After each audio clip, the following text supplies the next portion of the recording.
Well, Christology, of course, is absolutely central, and basically all major heresies emerge out of problems with the person of Christ.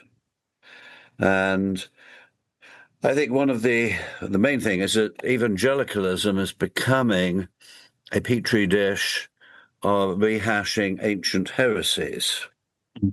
And part of the reason for that is that there is an ignorance of the history of discussion. People, for example, these are well-known scholars who consider that everything finished basically with the Council of Chalcedon, but at the same time, they haven't really understood Chalcedon, and they haven't paid much attention either to the controversies which followed it, which in part at least were the result of inherent ambiguities at Chalcedon. And so consequently, it's getting back to reinventing the wheel.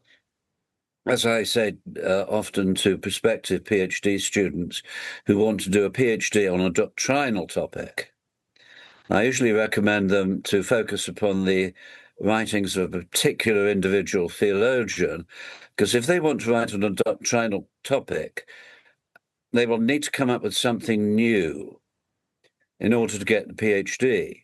And if they come up with something new, they will likely do one of two things: revive an ancient heresy or found a new religion, one of those two.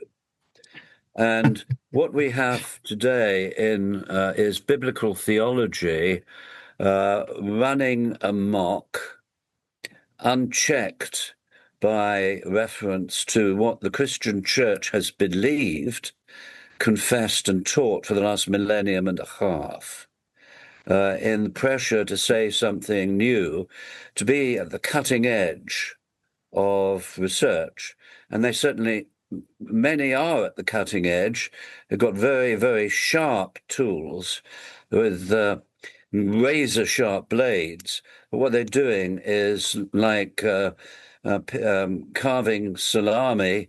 They are peeling away the very foundations of the Christian faith, not necessarily intentionally, but simply out of ignorance. That's the problem.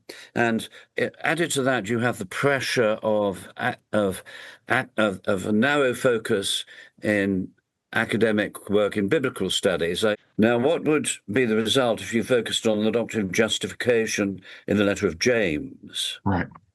Good point. This is, in fact, viewing the Bible as a collection of individual documents, which is an outflow of the Enlightenment and post-Enlightenment worldview, in which it's regarded the Bible as simply a human compilation of individual documents. And so what is missing is that canonical approach